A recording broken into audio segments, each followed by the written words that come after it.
Ladies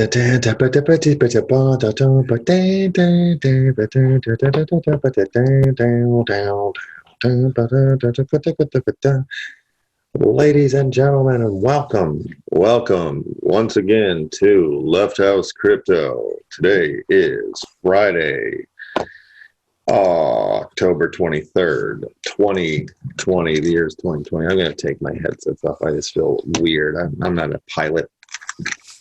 I don't fly planes. You're a pirate. I fly YouTube shows. My name is LeftHouse or Brian McGuire. This is my brother, Emmett McGuire. How the heck are you doing today? Feeling good, feeling fine, feeling great like the vine. It's good to see you, sir. So, wow. Did we have an incredible interview earlier this week with M Blu from Uplift Art, UpliftNation, just a hero in the NFT space, doing incredible things. And we're gonna run that episode. We're gonna run that interview during this episode. It's a little bit of a lengthy one, but no more longer than any of the shows that we've ran before.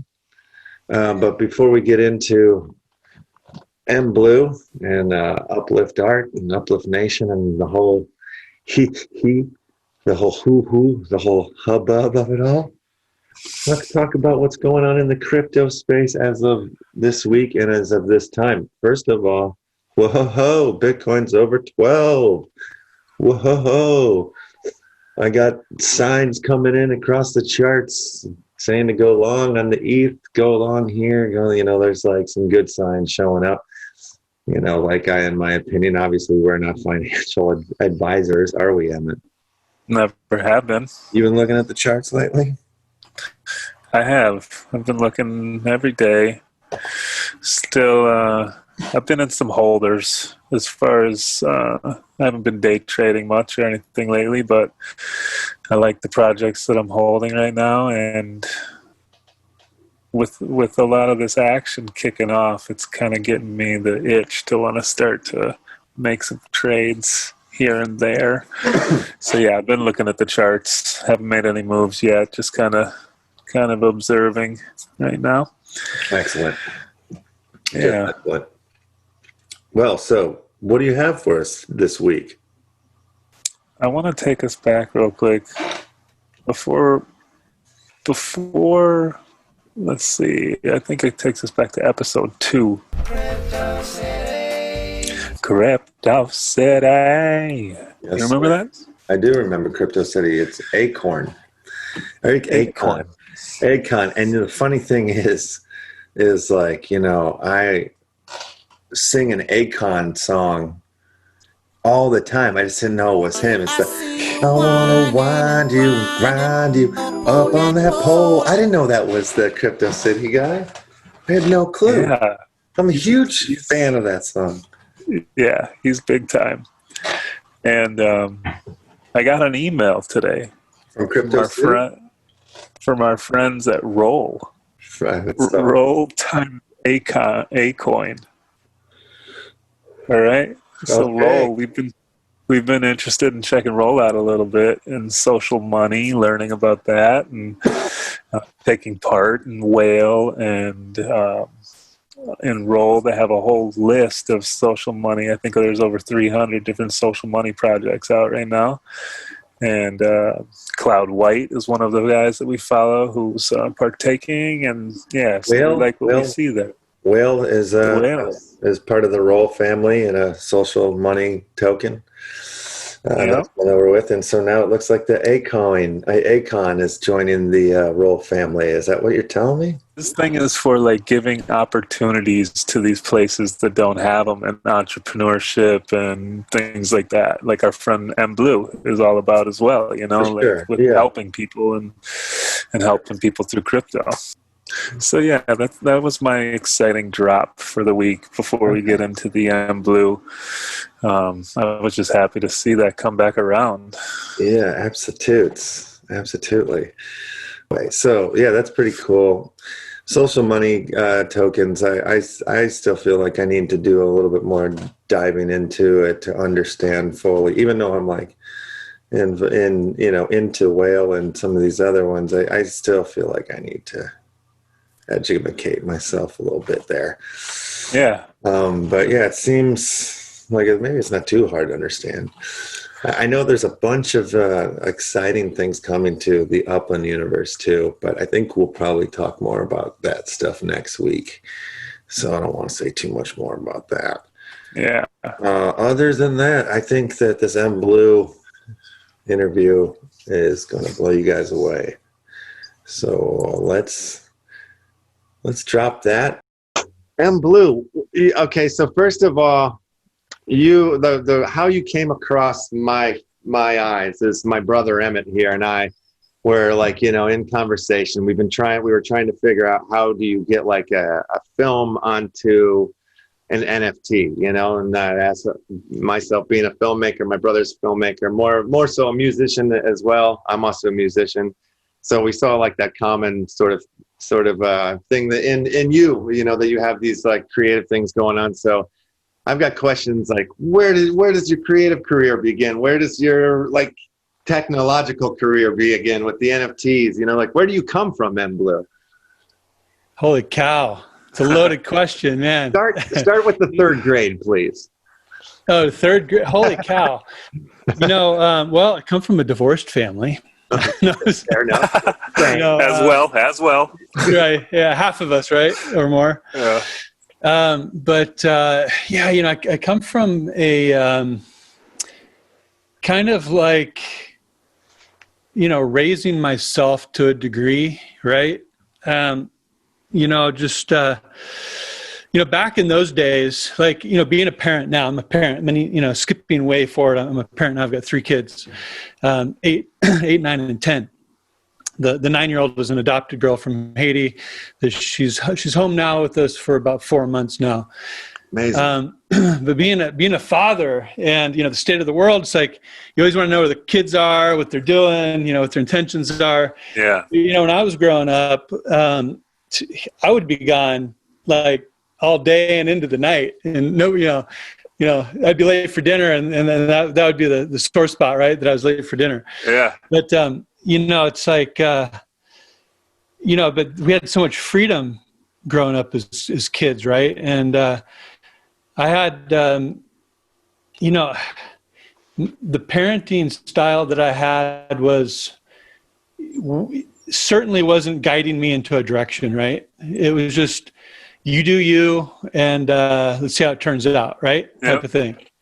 And so, college and school was never a big thing on the list, right? It wasn't like, you got to get into Yale, right? You got to get into, it was never, it was like a topic of discussion, maybe once every couple of years type of thing, right? So it wasn't a high priority, right? It was always like, yeah, I'm going to go to college type thing, but, there's no really plan behind it. I don't think I even ever took the SATs. I mean, I don't know. I don't remember, because I just went to community college for a total of maybe like 4 years, just kind of floundering, right? Mm-hmm. But most of my life, I was very creative, and always creating anything from gadgets, or electronic gadgets, to music, right? So I was just always a creator, of something, right? Yeah. Whether it was like a McGuire type gadget, or it was learning how to play guitar, or something like that. I was always busy doing stuff and creating stuff. So hands-on. Yeah, just totally hands-on, pretty much self-taught. Other than, YouTube is a hell of an education, right? Yeah. So, it's like when I'm, music production and video production, I've all learned just from, how do you do, and I'll just Google it or YouTube it, right? Oh, okay, I'll watch a 10-minute tutorial, then I'll do my hack version of what I just witnessed, right? Yeah. And then I'll make it my own, yep. Right? And then, half of my techniques are just accidents, right? And I go, hey, wait, how did that happen, right? And I'm like discovering the mistake, right? Well, you're 100% speaking our language. Like, I feel like I'm just listening to myself in some ways. A lot of what you're saying, like, I'll even take it like one step further with my own adventures into creativity, like I find myself not wanting to read the directions a lot of the times, because I want to like find that happy accident and like be the, like what is this, and like create some sort of new method of creating a song or going at something.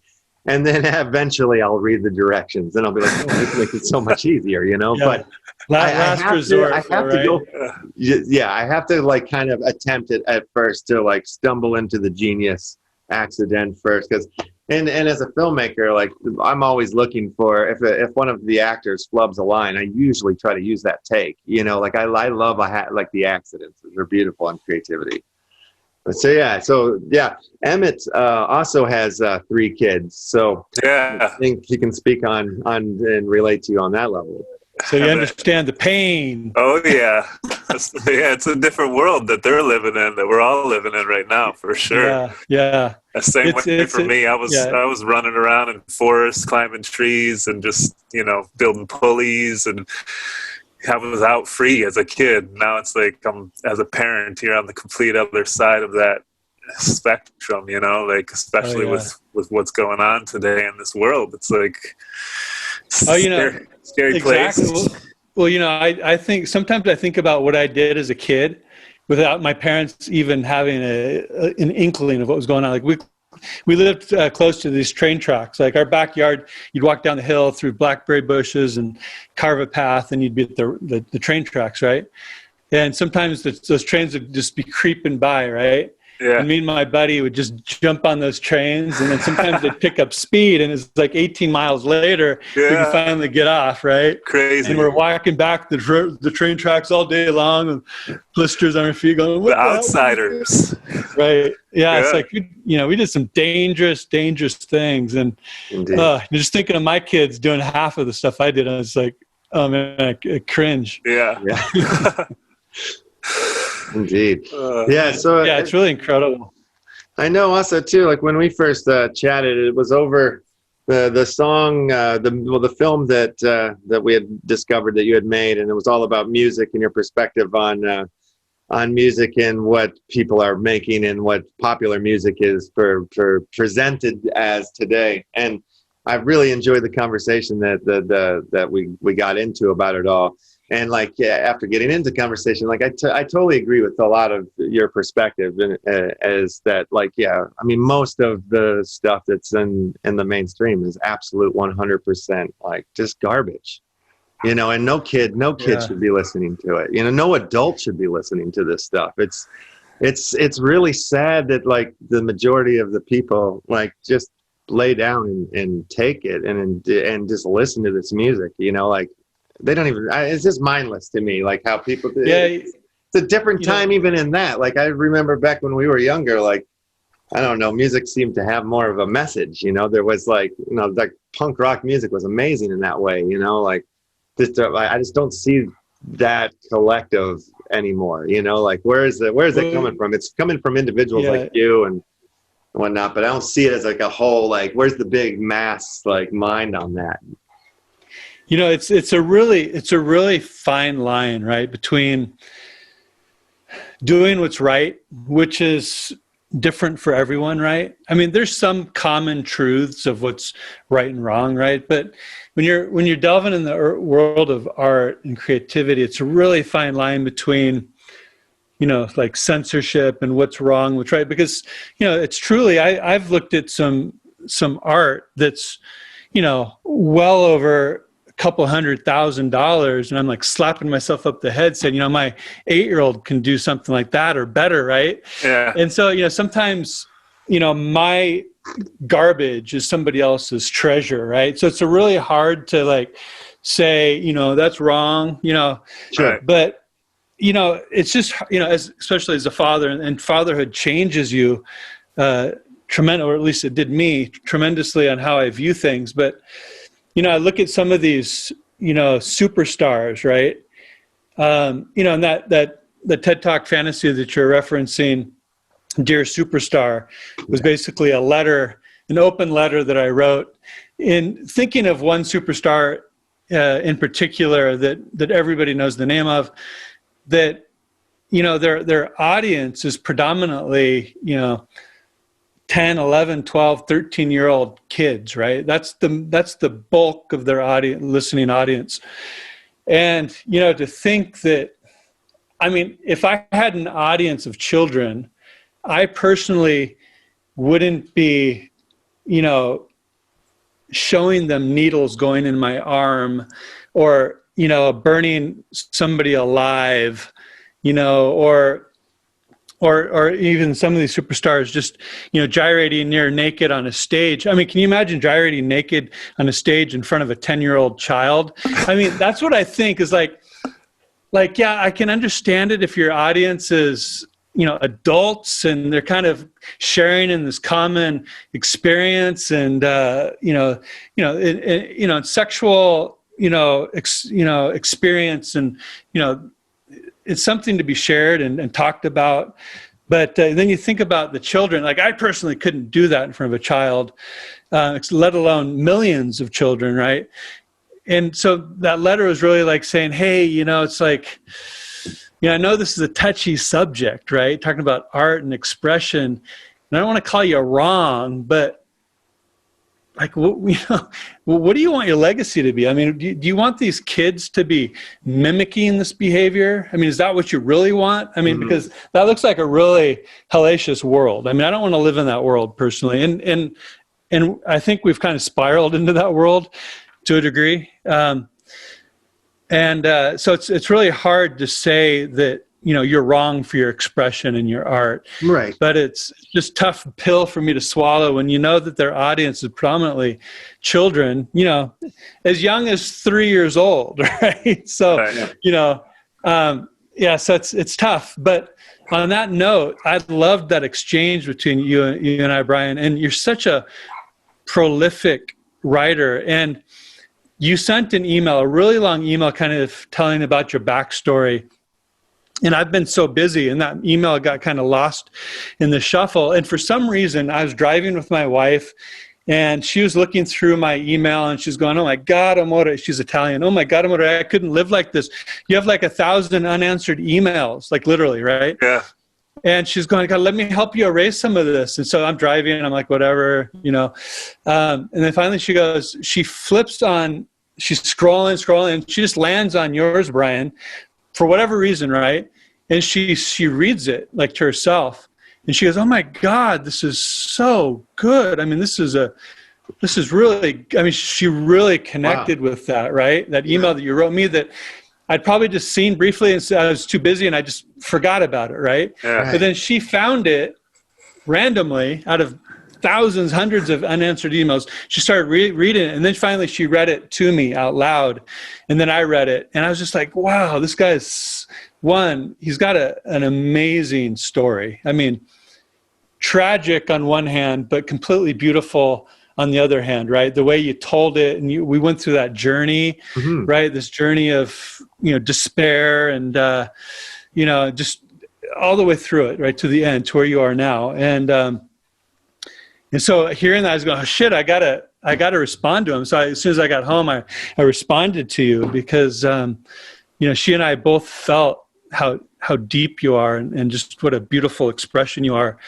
And that all came about from, you know, that TED Talk exchange. I know, 100%. That's so and that's what was so exciting about that conversation, you know, that we got to that from your movie, because that's the point in a way, you know, is to like start these conversations. I feel like, I'm not saying that, I don't want to put words in your mouth, but I feel like that for me is part of the point of why you made that film, for sure, is to like get these conversations going. You know, it's funny because I almost 20 years ago now, like I created an album with a roommate of mine, and there was a song on it called a pop song with a point. And the lyrics of the song are just every classic cliche. Ooh, baby, I love you. I need you. I got to have you.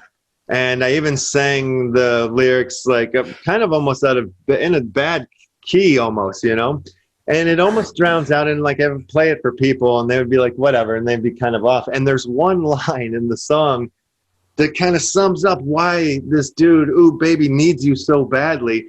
And it's because he says it once, he's dying of cancer and he has 6 months to live. So he just really wants to be with this girl just once. So but like if you're not paying attention, that line goes through. You know, it's like I'm sort of making a mockery of what pop music is. You know, but it's like because what pop is to me, it feels like none of them have a point.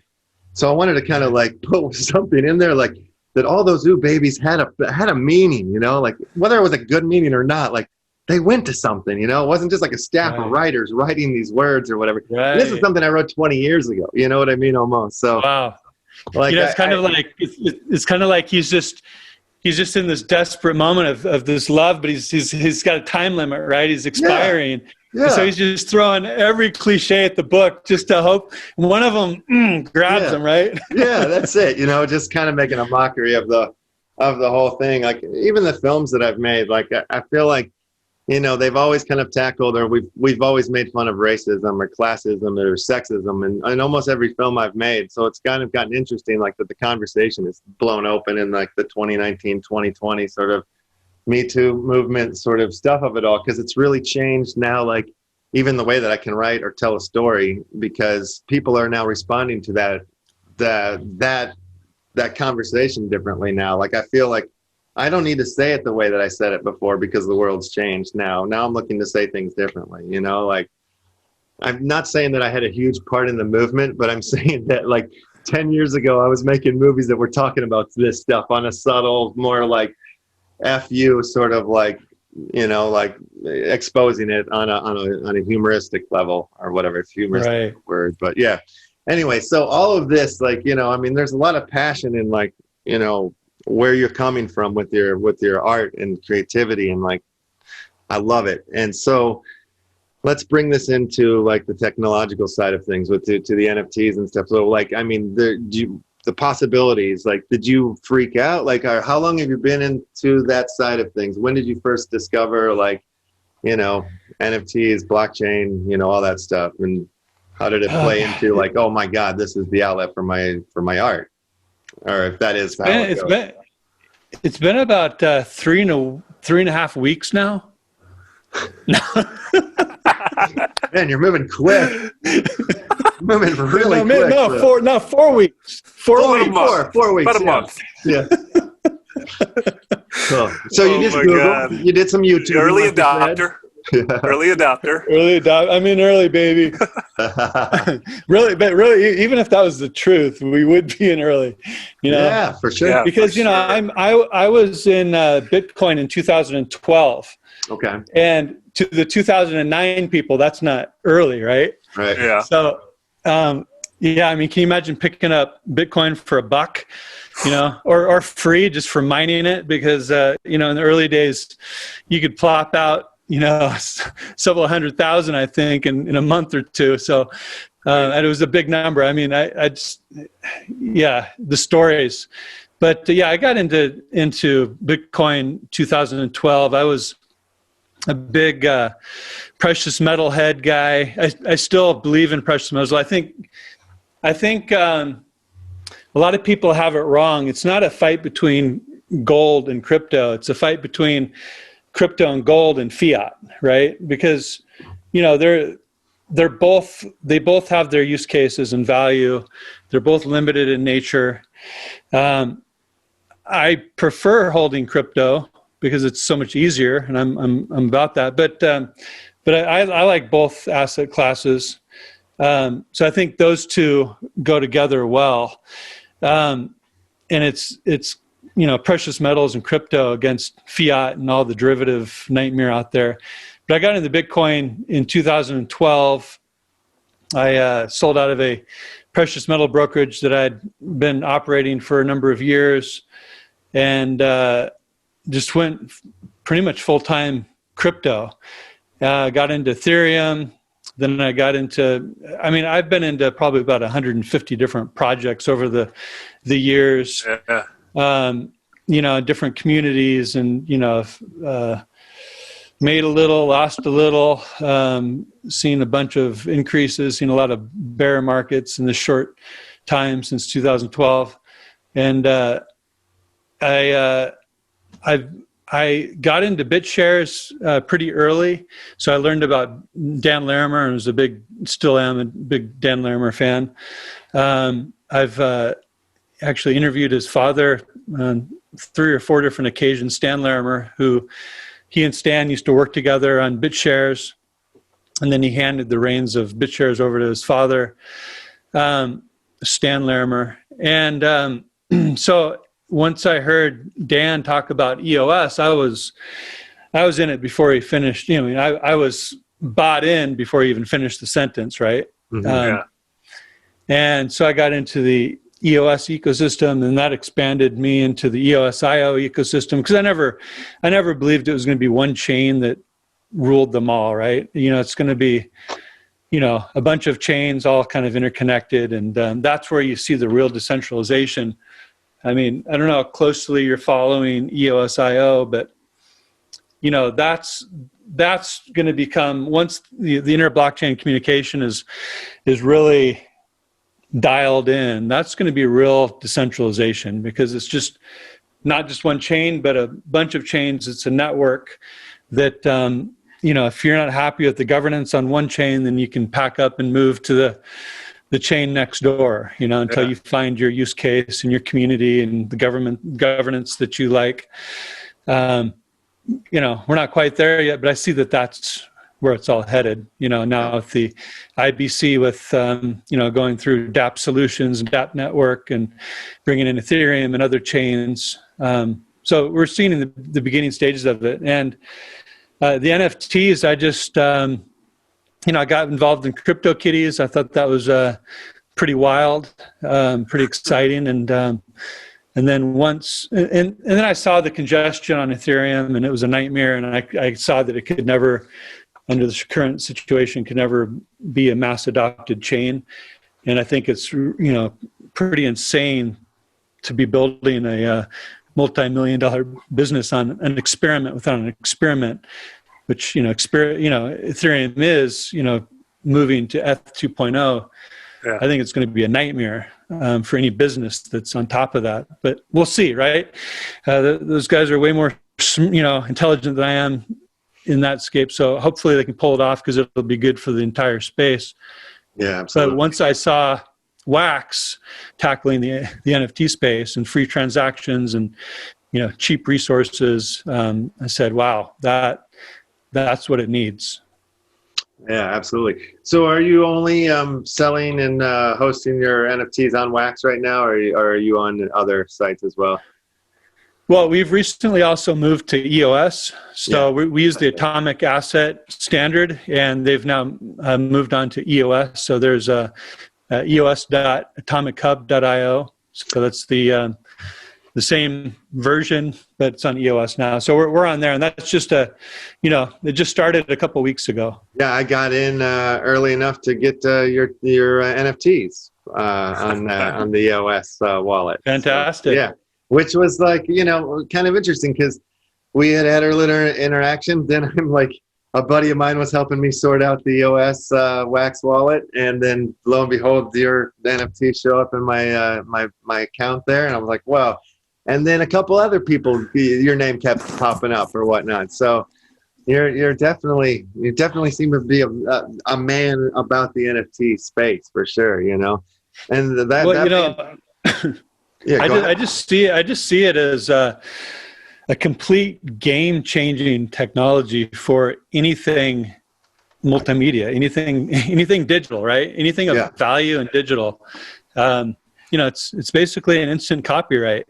I mean, it's provable, and you can't question its authenticity, right?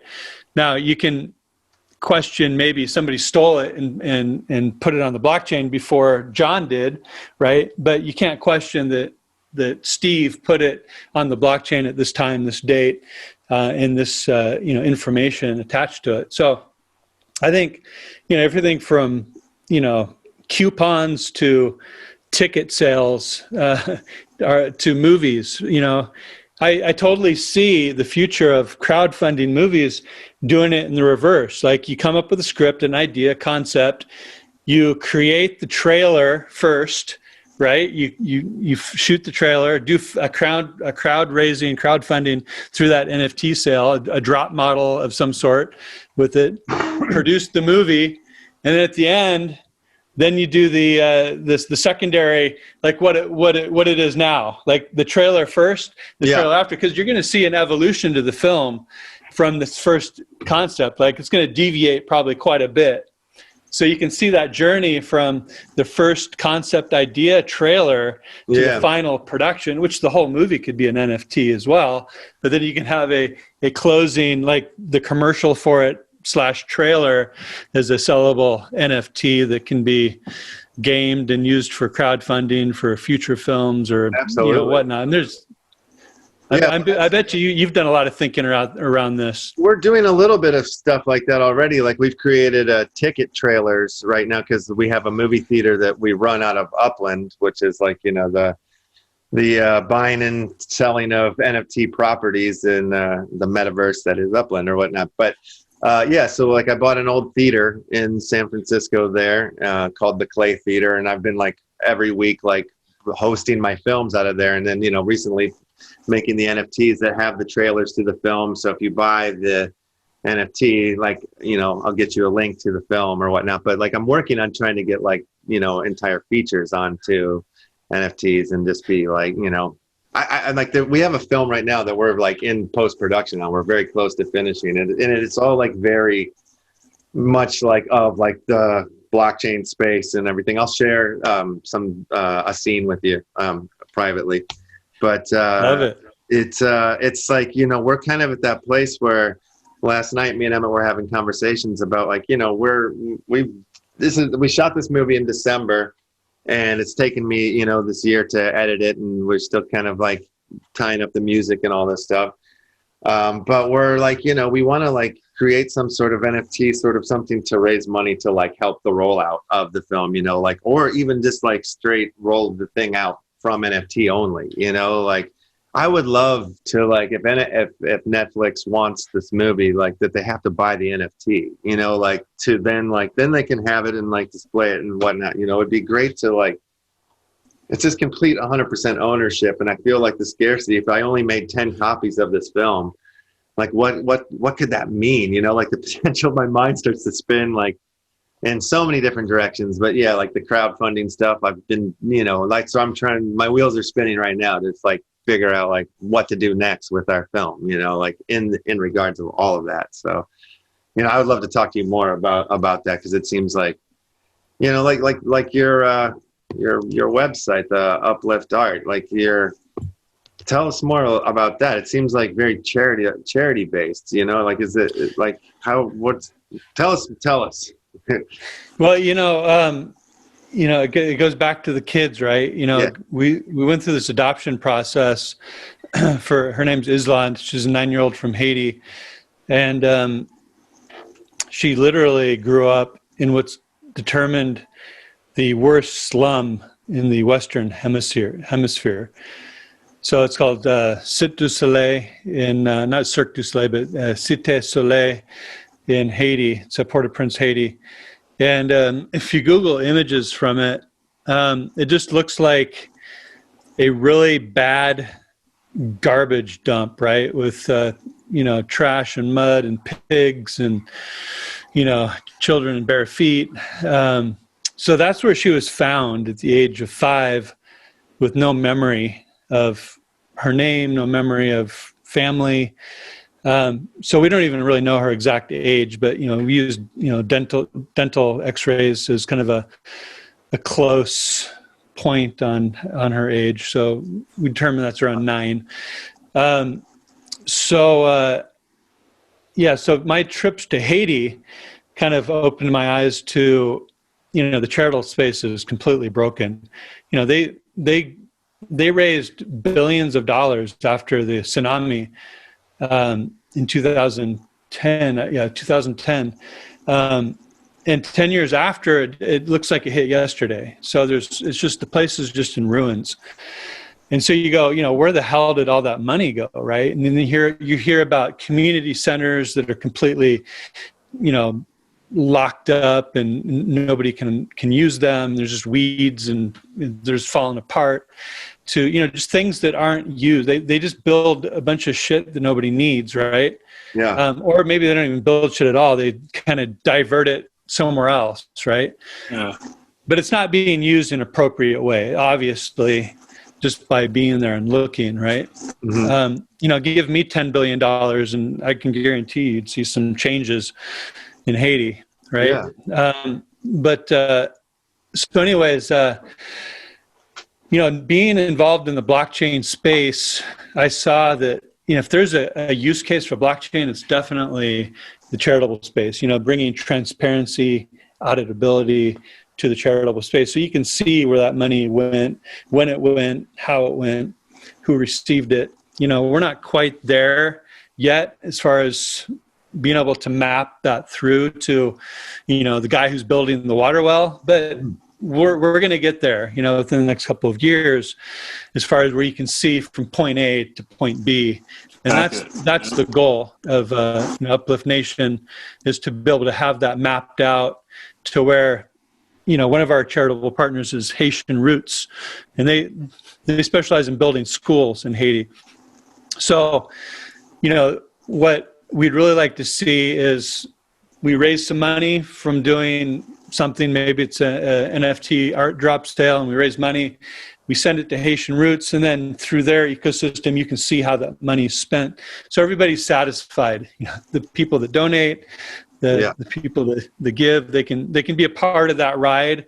They can verify that, the school was built or the books were bought or whatever, right? So that's the big goal. That's where we're headed.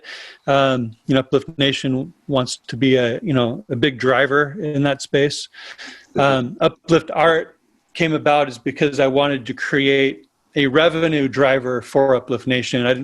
I didn't want to take, donations to build our financial rails, our tech stack, right? We didn't want to take donations to fund operations. So I was thinking, what can we do to make money so we're self-funded, and then donations can go to their intended causes. And so that's where Uplift Art came about.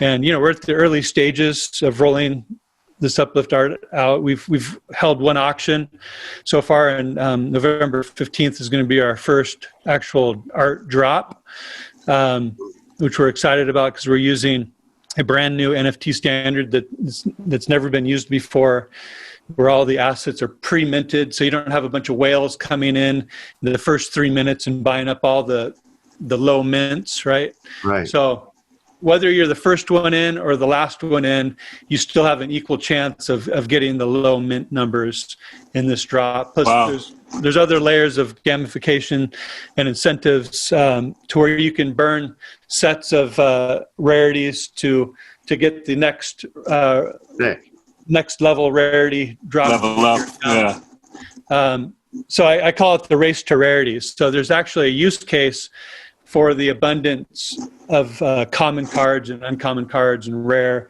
epic and legendary. So there's a use for those now within this drop model, to where you don't just have to sit on abundance of these cards. You can actually burn them and get higher valued cards.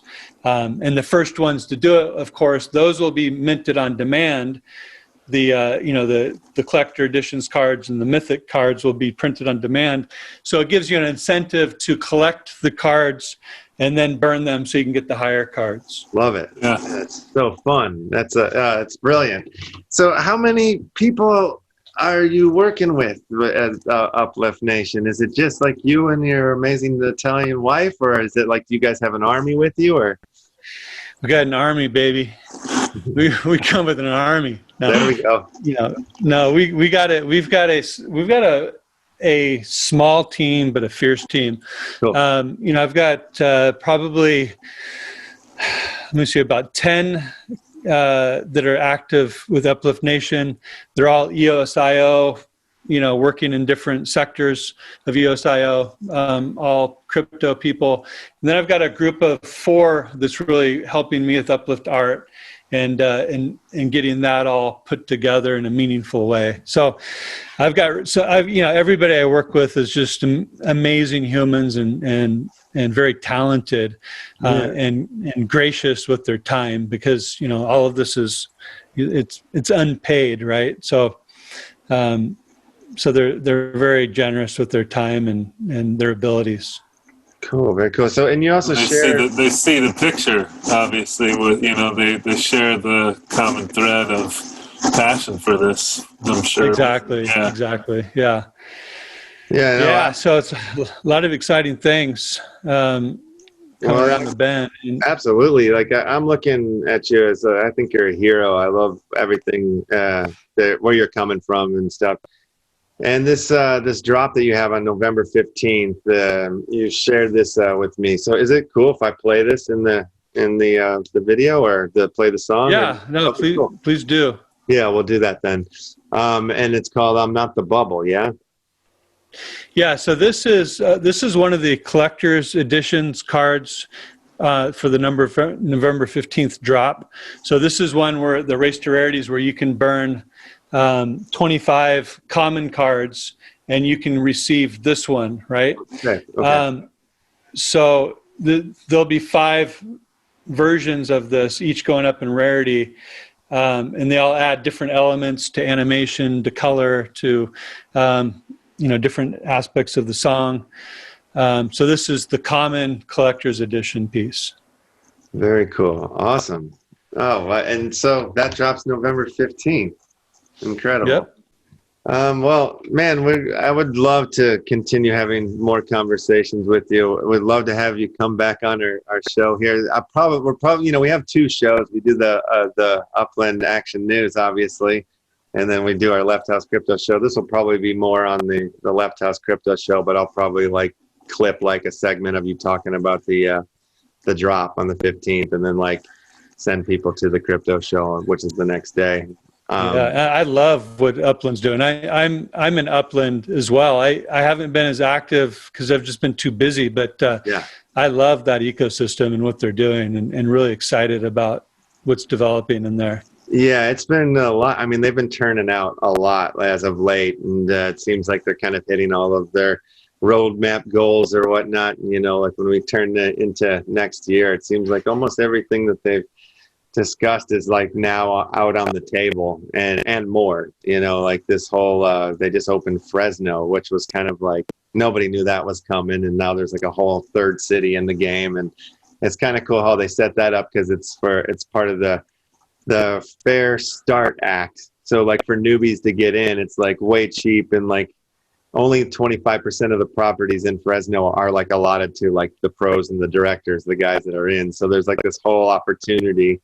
But it also makes the game interesting for the people that have been in, because you have to play that city different than San Fran and New York. So I don't know. It's worth taking a look at there when you get a free second or whatnot. Because that's exciting. Yeah, Halloween coming up right now. So they've got a bunch of people that have designed haunted houses. So there's going to be a haunted house tour, and there's little videos and stuff that are going to be happening, what the people have made, costumes for their block explorers. So there's all sorts of creative stuff happening right now. Yeah, it's cool. Wow. Yeah. And the whole goal their onboarding experience is the best I've seen in crypto. 100%. Yeah. I spent way more than I expected to. I was just gonna, I can't remember who was telling me about it. But anyways, he said, "Hey, you got to check this out." And so I don't know. I was taking a dump or something, right? And I was just, just to appease him, right? Mm-hmm. And I had it on there, and I was doing it, and I just got sucked in. I kept buying more, and then it just went on for days and days. And I'm thinking, what the hell, man? What am I doing? Yeah, well, the future and the goal of Upland is to be the main hub source to go to buy, sell, trade NFTs, across all the different platforms once the bridges are there. So hopefully, that becomes what it is. And, the properties themselves are NFTs, and soon enough, buildings will be able to be built on those properties. Then you'll be able to hang NFTs on the walls of the buildings on top of, and, our goal is to I want you to be able to walk into our movie theater and walk past the seats and go up to the screen and click play and then, open the screen to full screen on your thing and watch the movie, that would be awesome. And I've been talking to Dirk and some of the creators of it, and, these are possibilities in the future. So Very Wow. exciting place. Yeah, that's going to be awesome. Yeah, very true.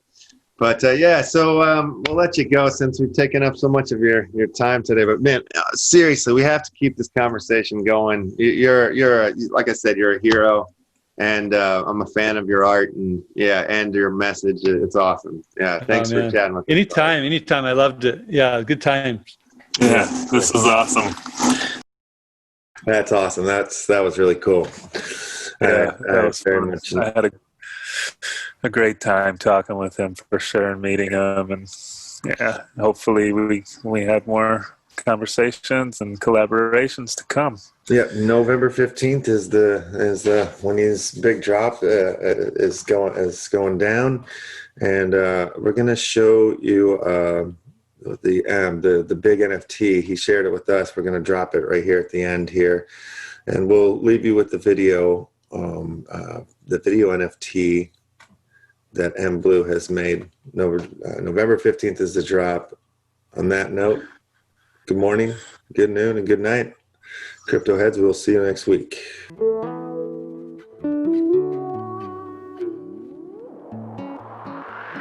A Bitcoin bull is all I got left. Sold my clothes, gold no less. Wolves are suckling, hollow hands. This man's stronger than the average man. I'm not the bubble, I'm the pen. I'm not the bubble, I'm the pen. I'm not the bubble, I'm the pen. I'm not the bubble, I'm not the bubble. Day the markets take another day to restart and refuel this moon boy ship. My dreams may be futile, but it's you say, well, my dreams may be futile, but Bitcoin bull keeps charging away. Oh, you see, my Bitcoin bull keeps charging away.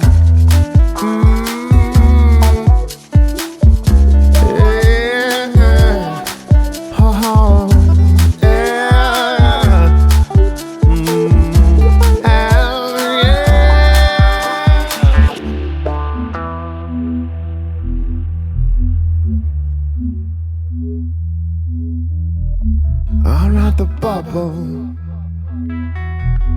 I'm not the bubble. I'm the pin. I'm not the bubble. I'm the pin. I'm not the bubble.